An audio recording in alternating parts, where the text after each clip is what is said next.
नमस्कार, आप देख रहे हैं हिंदुस्तान मेल न्यूज और आइए रुक करते हैं आज की खबरों की ओर। कांग्रेस द्वारा नगर निगम मुख्यालय पर किया गया प्रदर्शन, नगर निगम के खिलाफ की जमकर नारेबाजी। एनटीए का किया विरोध, कर्नाटक के राज्यपाल को दिखाए काले झंडे।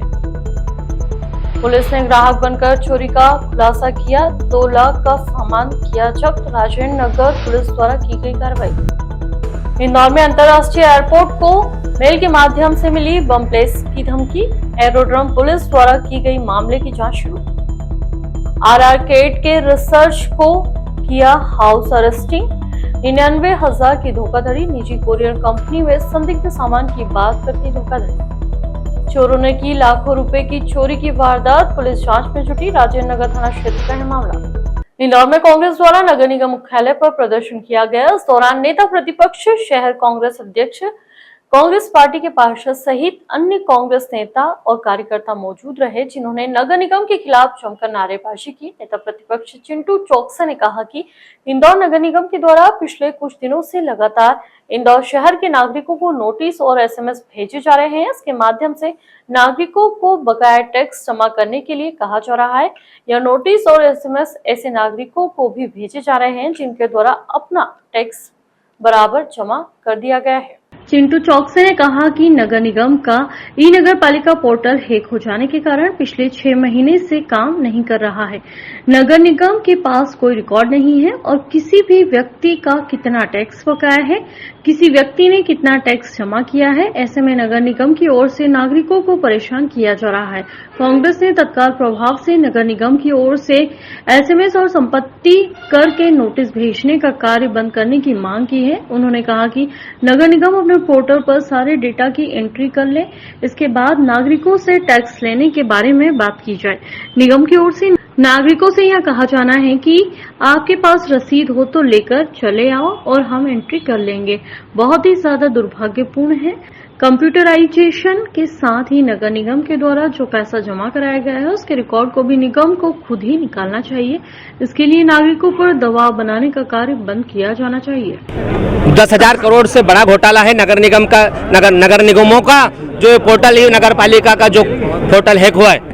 पोर्टल हैक आपने करवाया, भ्रष्टाचार आप लोगों ने करा, इंदौर शहर को गड्ढे में तब्दील आपने करा। नगर निगम लोगों को साफ स्वच्छ पानी नहीं दे पा रही है। इंदौर शहर की जनता जागरूक है, एडवांस टैक्स जमा करती है। उसके बावजूद अगर आप फर्जी एसएमएस भेजेंगे, लोगों को परेशान करेंगे कि किसी को 1 साल का भी टैक्स जमा नहीं करना हो, 3-3, 4-4 साल के उसके पास एसएमएस आ रहे हैं, लोग हैरान परेशान हो रहे हैं, इधर से उधर भटक रहे हैं। जब नगर निगम संपूर्ण रूप से सुविधाएं देने में फेल्यूर है, नगर निगम की वित्तीय स्थिति इस प्रकार की है कि नगर निगम तनख्वाह भी समय पे नहीं दे पा रहा है, उस कंडीशन में आपको कोई अधिकार नहीं है कि आप किसी प्रकार की वसूली करें, जनता को परेशान करें।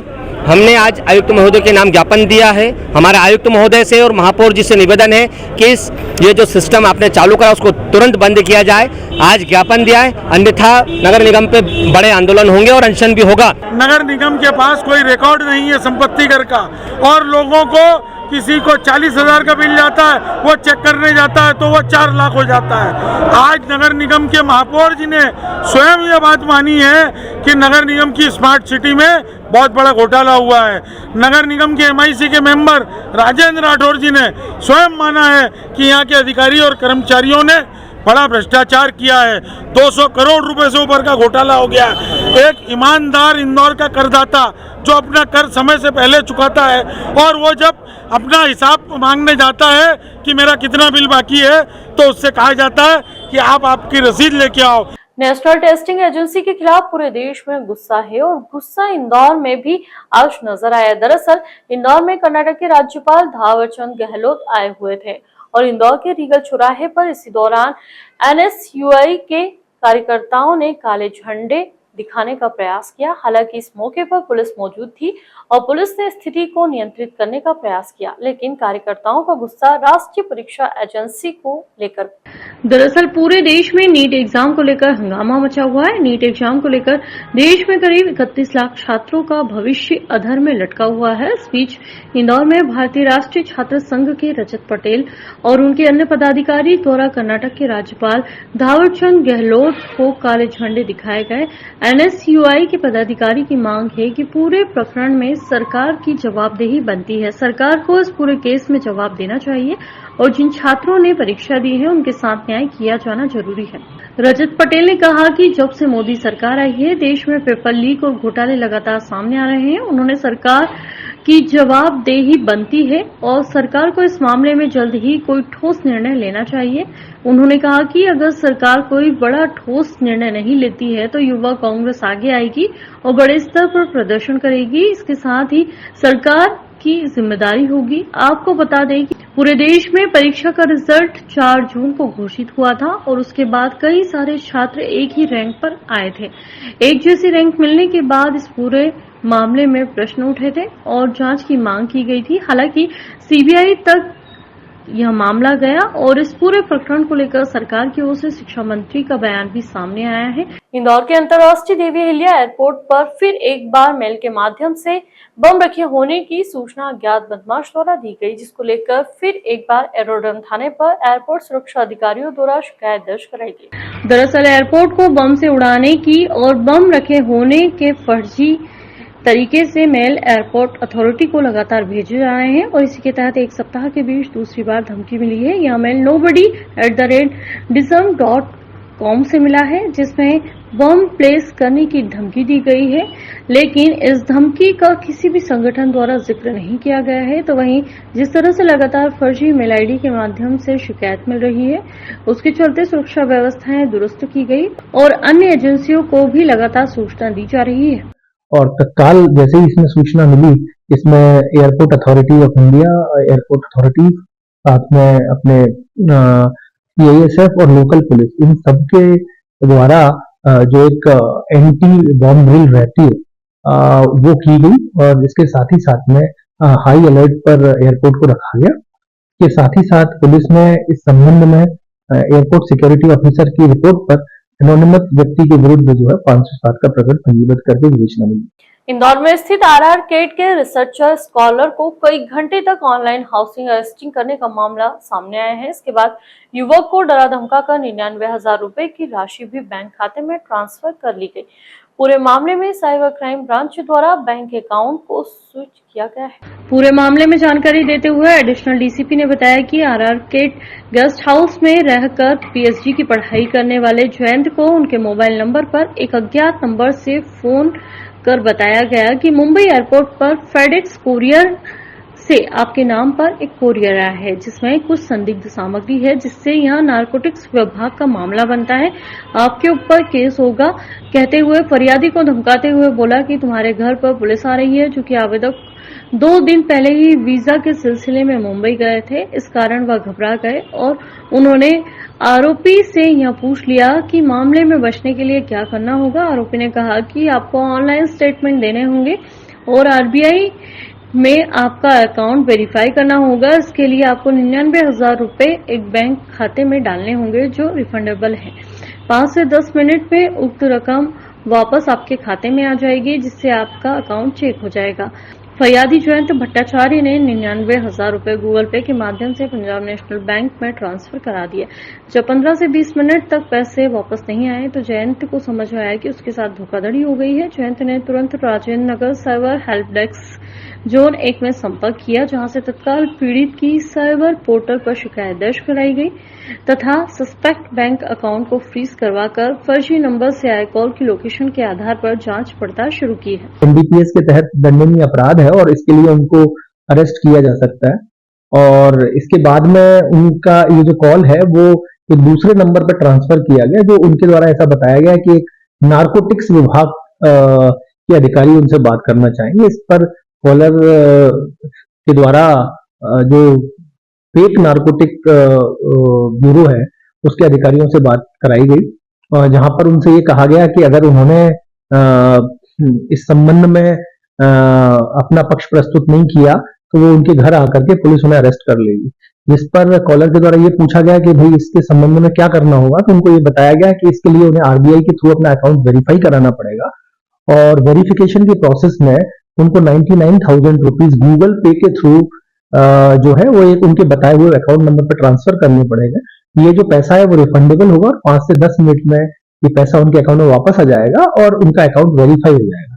और इसके बाद उनकी स्काइप कॉल पर भी जो कॉलर है उसने स्काइप कॉल पर भी उनसे बात की।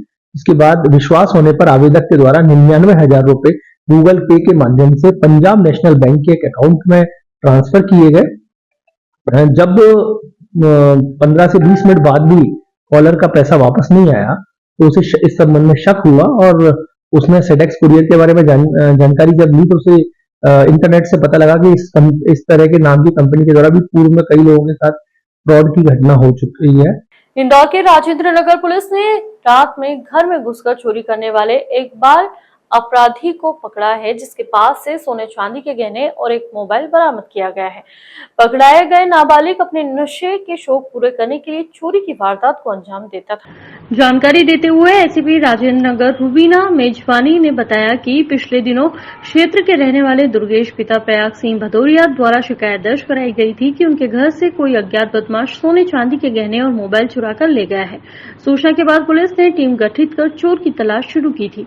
इस दौरान पुलिस को सूचना मिली कि 3-4 दिन पहले कुंदननगर के घर में रात में चोरी की है और वहीं चोरी का माल बेचने की फिराक में घूम रहा है। सूचना के बाद पुलिस ने हुलिये के आधार पर उक्त नाबालिग को पकड़ा, लेकिन वह पहले तो पुलिस को बरगलाता रहा और कुछ देर बाद वह टूट गया और अपनी पैंट की जेब से सोने चांदी के गहने निकालकर पुलिस के सुपुर्द कर दिए और पूछताछ में उसने बताया कि वह अपनी नानी के पास रहता है। उसने कुंदन नगर में रात में चोरी करना भी स्वीकार किया है। इसकी निशानदेही पर अन्य सोने चांदी के गहने भी और एक मोबाइल भी पुलिस ने बरामद किया है। पकड़े गए बाल अपचारी से कुल 2 लाख का माल बरामद किया गया है। जब आसपास के क्षेत्रों से लोकल मुखबिरी की गई तो पता चला कि एक लड़का यहाँ 3-4 दिन पहले कंटिन्यूअस घूम रहा था।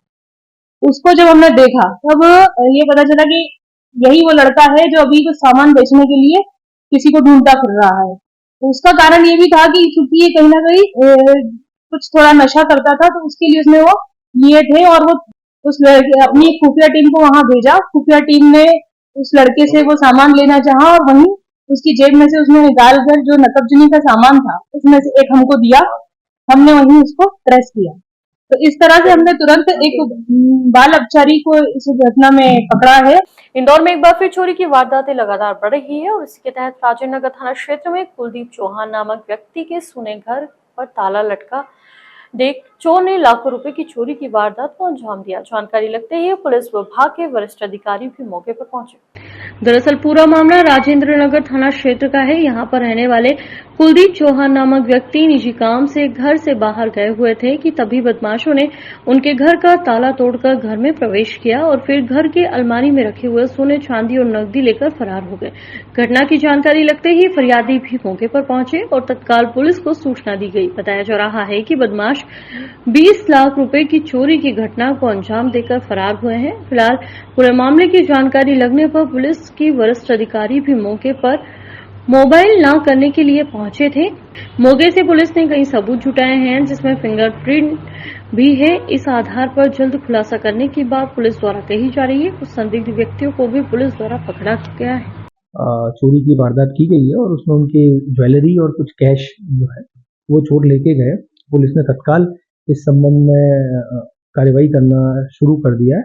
इस संबंध में फरियादी की रिपोर्ट पर 457-380 का प्रकरण पंजीबद्ध किया गया है। साथ ही साथ में आसपास के सीसीटीवी कैमरा को भी खंगाला गया है और इसके अलावा भी हम लोग जो भी नकबजन और चोरी के आरोपी हैं उनके संबंध में भी हम पड़ताल कर रहे हैं। साथ ही साथ में फिंगरप्रिंट लिफ्टिंग वगैरह की कार्रवाई भी हमारे द्वारा कराई। इंदौर शहर में जिला प्रशासन द्वारा विभिन्न विभागों और स्वयंसेवी संगठनों के सहयोग से चलाए जा रहे भिक्षावृत्ति रोकथाम के अभियान के बेहतर परिणाम सामने आ रहे हैं। इस अभियान से भिक्षावृत्ति की अस्थायी प्रवृत्ति को रोक लगाने में मदद मिली है। अब छुटपुट भिक्षावृत्ति ही दिखाई दे रही है, इससे भी सख्ती से रोका जाएगा। बच्चों की अगर हम लोग बात करें, बच्चे जो भिक्षावृत्ति में लिप्त थे उनकी संख्या बहुत ही कम हो गई है, न्यून हो गई है और जो एडल्ट्स भी थे दूसरे जो भिक्षावृत्ति में थे उनकी भी संख्या कम हुई है। लेकिन अभी इसको पूरी तरीके से ख़त्म करना हमको बाकी है।